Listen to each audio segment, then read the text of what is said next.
सासू माँ की नई सहेली। प्रिया किचन में चाय बना रही होती है और सुमन ड्राइंग रूम में बैठकर मजे से टीवी देख रही होती है। तभी दरवाजे की घंटी बजती है। प्रिया, जरा देखना तो कौन आया है। देखती हूँ मम्मी जी। प्रिया दरवाजा खोलती है तो सामने पड़ोस वाली विमला आंटी खड़ी होती है। नमस्ते आंटी जी, कैसी हैं आप? मैं तो बिल्कुल ठीक हूँ बेटा, पर तेरी सास को क्या हुआ है? आजकल कहीं दिखती ही नहीं है। जब देखो तब टीवी के आगे जमी रहती है। अंदर तो आइए आंटी। अरे ओ दीपक की अम्मा, कहाँ हो? अरे बिमला, आओ आओ, क्या बात है, बड़े दिन बाद याद आई तुम्हें मेरी। मैं तो हमेशा ही तुम्हें याद करती हूँ, पर तुम ही गायब रहती हो और आजकल तो बाहर भी नहीं आती जाती। तबीयत तो ठीक है ना तुम्हारी? अरे तबीयत को क्या होना है, इस उम्र में तो कुछ ना कुछ लगा ही रहता है। मेरी छोड़ो, तुम ये बताओ कि क्या चल रहा है गली मोहल्ले में। तुम गली मोहल्ले की छोड़ो, चल तो तुम्हारे पड़ोस में रहा है। तुम्हारी नई सहेली आई है। मेरी कौन सी नई सहेली? मैं तो यहाँ बस तुमसे बातचीत कर लेती हूँ या फिर बाजू वाली शर्मा की बहू से दो चार बातें कर लेती हूँ। इसीलिए तो कहा कि तेरी नई सहेली आई है। अब कोई पड़ोस में आया है तो बात तो होनी ही है। कम से कम इसी बहाने हमारा भी एक ग्रुप बन जाएगा। फिर सब मिलकर अपनी बहुओं की शिकायतें किया करेंगे। दोनों हंसने लगते हैं। तभी प्रिया चाय लेकर आती है और सामने टेबल पर रख देती है। दोनों चाय पीती हैं और बातें करते हैं। चलो मैं चलती हूँ, अब कल मिलते हैं। राम राम। अगले दिन प्रिया किचन में कुछ काम कर रही होती है और सुमन आराम से सोफे पर बैठकर मटर छिल रही होती है। तभी डोरबेल बजती है। प्रिया दरवाजा खोलती है तो सामने उनकी नई पड़ोसन खड़ी होती है। जी, आप कौन? मैंने पहचाना नहीं। नमस्ते बेटा, मैं शारदा, आपके बगल वाले घर में अभी 2-4 दिन पहले ही शिफ्ट हुए हैं। ओह अच्छा अच्छा अच्छा, नमस्ते आंटी, अंदर आइए ना आप। देखिए तो मम्मी जी, आज कौन आया है। इतना कहकर प्रिया किचन में चाय बनाने चली जाती है। नई पड़ोसन को घर पे देखकर सुमन थोड़ा हैरान हो जाती है। नमस्ते बहन जी, मैं शारदा, आपकी नई पड़ोसन। अच्छा अच्छा, आप हैं हमारी नई पड़ोसन। आइए आइए, और बताइए कैसी हैं आप? जी बिल्कुल ठीक हूँ। वो दरअसल घर पर छोटी सी पूजा रखवाई थी, बस उसी का प्रसाद देने चली आई। सोचा इसी बहाने नए पड़ोसियों से भी मुलाकात हो जाएगी। ये तो बहुत अच्छा सोचा आपने। सुमन प्रिया को आवाज लगाती है। अरे ओ बहू, जरा चाय पानी का तो आके पूछ लो।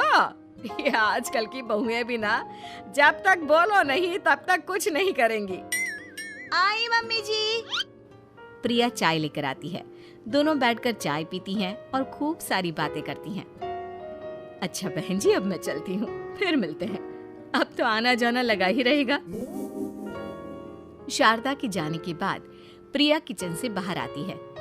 क्या बात है मम्मी जी, आप दोनों को देखकर तो लगा ही नहीं कि पहली बार मिल रही हो। आप दोनों तो बिल्कुल बिछड़ी हुई सहेलियों की तरह बातें कर रही थी। अरे जब दो औरतें मिल जाती है ना, तो बातें अपने आप ही निकल आती है। अब तू अपने काम पर ध्यान दे, बातों पे नहीं।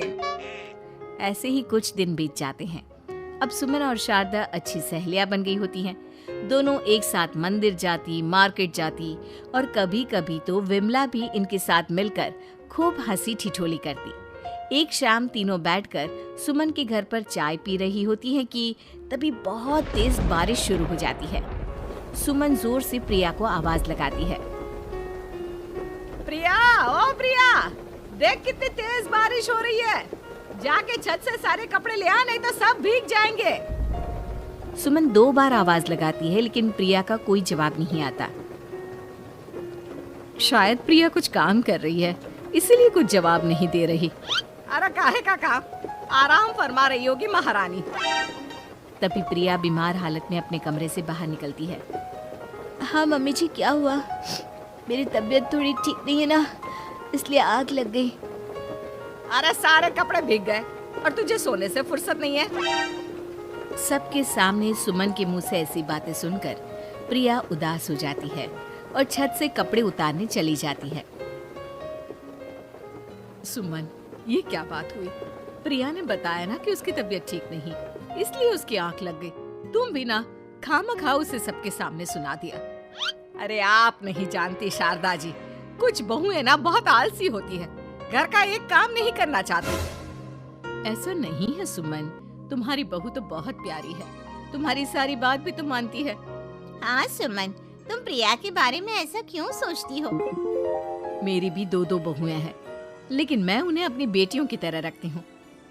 आखिर वो भी तो किसी की बेटियां ही है ना। और अगर तुम ऐसा ही व्यवहार करोगी तो एक दिन प्रिया भी तुम्हारे साथ ऐसा ही बर्ताव करेगी। शारदा और विमला की बातें सुनकर सुमन की तो बोलती बंद हो जाती है। वहीं प्रिया भी बाहर से सारी बातें सुन रही होती है। अरे मैं कोई उसकी दुश्मन थोड़ी ना हूँ, मैं भी उसकी माँ हूँ, लेकिन कभी कभी सास बनना पड़ता है, नहीं तो बहुएं हाथ से निकल जाती है। देखो सुमन, ये सब सोच का फर्क है। अगर तुम ये सोचोगी तो कभी प्रिया को अपनी बेटी नहीं बना पाओगी। इतना कहकर शारदा और विमला वहां से चली जाती हैं और सुमन अकेले बैठकर उनकी बातें सोचने लगती है। अगले दिन प्रिया और दीपक अपने कमरे में बैठकर बात कर रहे होते हैं और सुमन उनके कमरे के बाहर कुछ काम कर रही होती है और उन दोनों की बातें सुन लेती है। दीपक, तुम्हें पता है हमारे पड़ोस में जो शारदा आंटी है ना, बहुत अच्छी हैं। अच्छा, ऐसा क्या हो गया जो तुम्हें वो इतनी अच्छी लगने लग गई? कुछ खास नहीं, बस कल जब मम्मी जी मुझे सबके सामने सुना रही थी तो शारदा आंटी ने मेरा साथ दिया। मैं तो सच में हैरान ही रह गई थी जब उन्होंने मम्मी जी को मुझसे ऐसा बर्ताव करने के लिए मना किया। अच्छा, फिर क्या हुआ?